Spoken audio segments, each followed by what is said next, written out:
Godless by Mercury the Dealer. Almost all sentience have gods. It is a fact of the universe. Intelligent life is rare, and few planets can accommodate it, with even fewer being able to accommodate sentience without the assistance of gods.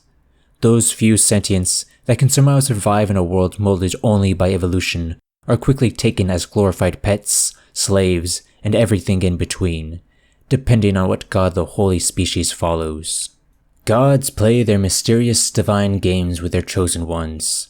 They make them go to war, to peace, to break and make alliances. Different gods have different ideals and motives. Gods of war send their people to battle, sometimes for an honorable death, other times for mindless plundering. Gods of science send their children to explore the unknown. Gods of commerce send theirs to acquire riches, etc., etc. A twisted game to increase their people's faith in them and entertain themselves at the same time. All species talk and worship their gods. They are the reason their civilizations exist and left their planets to explore the depths of space after all. Except for one. They have thousands of names. Some call them the Godless. Others whisper among themselves about the dead race. A few name them the end of all. What many forget is that they also gave a name to themselves. Humans. By all accounts, the humans should have perhaps the most powerful patron god of all. They are strong and fast, characteristics found on the children of gods of war.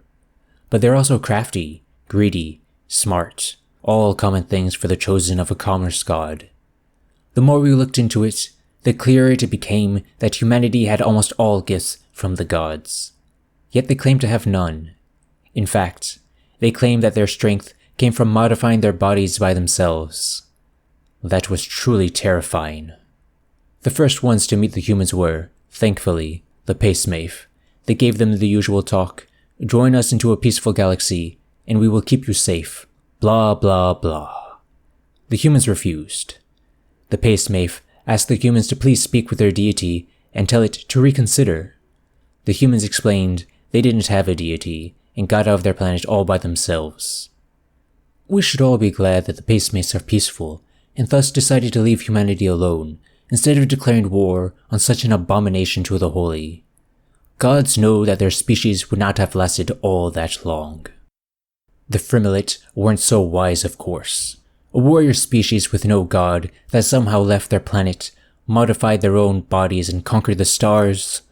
Their very existence was deemed a sin that needed to be exterminated in the name of Spart. Fleets were prepared and Spart's children invaded the human territory with no resistance. Soldiers blessed by one of the great gods of war were led to the human worlds, and a single small asteroid belt stood between them and the nearest colony. Victory was guaranteed. The Frimilate never even saw the hundreds of thousands of bombs planted in the asteroid belts. The species didn't last all that long against the humans after they lost their biggest fleet. Upon seeing such an absolute victory by the humans, Spart himself offered to become humanity's adoptive god. He offered them strength and power, the likes of which few could deny. They shot his corporeal form with an orbital railgun. They really wanted to make it clear they were the few.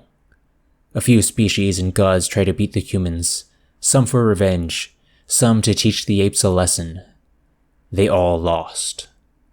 Humanity soon became one of the great species in the galaxy, the type of species that shoots any and all that dared step into their territory, but just kept to themselves. Many were just glad that they decided to become isolationist instead of exterminators.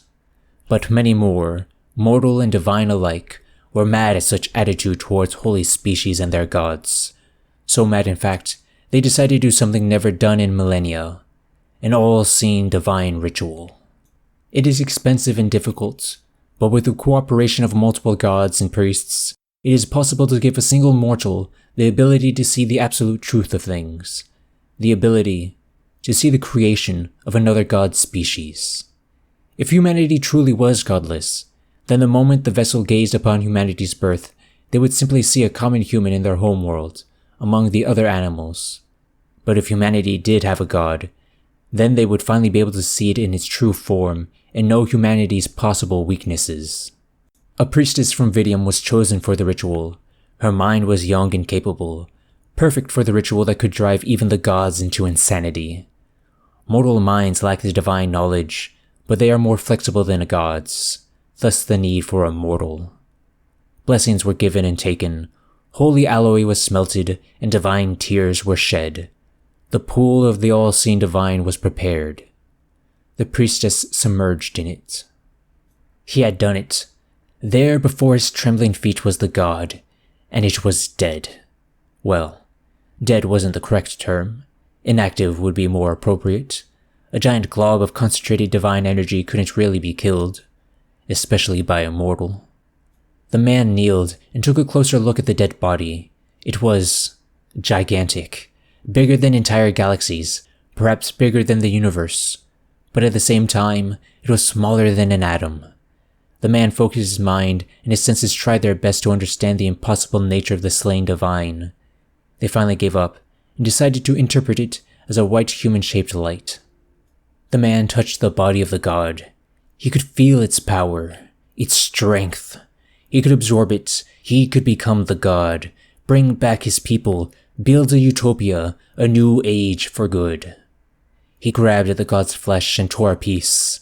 He threw the piece as far as he could. He could see the flesh move through the air and leave the last planet in existence. The man knew what would happen. The divine energy of the piece would create another god. He tore and threw the god's flesh again and again. Bits of its eyes would become gods of sight, muscles would become gods of war, nerves would give birth to gods of knowledge, and on and on. He did it again and again until there was only one thing left: its heart. The man took the god's heart with care.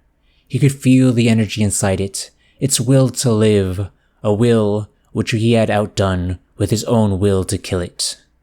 He ate the heart. The man stood once more as he felt the heart's energy flow through him like a tsunami. He knew he was now the most powerful being in the universe. Other gods were only small bits of flesh, while he possessed the god's heart and his own will to survive and kill. He touched the planet's soil. It was the last planet to still stand in the universe. It deserved to be more than a gray mass. He ordered the ground to move, and it did so, creating mountains and valleys. He ordered the rain to come, and it did so, creating rivers, lakes, and oceans. He ordered the universe to turn bright, and it did so, creating an inconceivable number of stars. Finally, he ordered life to spring on the planet, and it did so. It wasn't like life he remembered. There were no plants or animals. Life needed to start slowly and carefully, or it would grow weak. Evolution led to strength, and he would not allow his children to grow weak. The man smiled and blessed the planet, not a blessing of prosperity, but one of hardship that would be overcome and make his children stronger. His duty was done. Only one thing left. He split his body, muscle and bone spread through the planet, and washed his power and will throughout the land. Divine power greater than all the gods was concentrated into the planet's soil and core. Not in the uncaring manner the gods' power usually worked, but instead filled with a single emotion: spite. His children would never love him.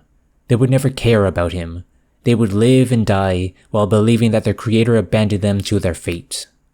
They will grow and conquer the stars, not because of his gentle guidance, but because they will wish to spite the universe itself with their very existence. They will look into the uncaring eyes of space and scream, "I am human. I am alive." Like father, like son. Perfect. The priestess sat upon her desk as her hand shook like grass in the wind. She reached for the golden pen across from her and tried her best to write on the silver parchment. "To all priests, priestesses, and other servants of the holy, I have come with grave news. Today, I have completed my ritual and successfully gazed upon humanity's birth. I ask that you all confer with your leaders and deities and tell them to not anger or interact with humanity under any circumstances. They do not have a god. They have billions.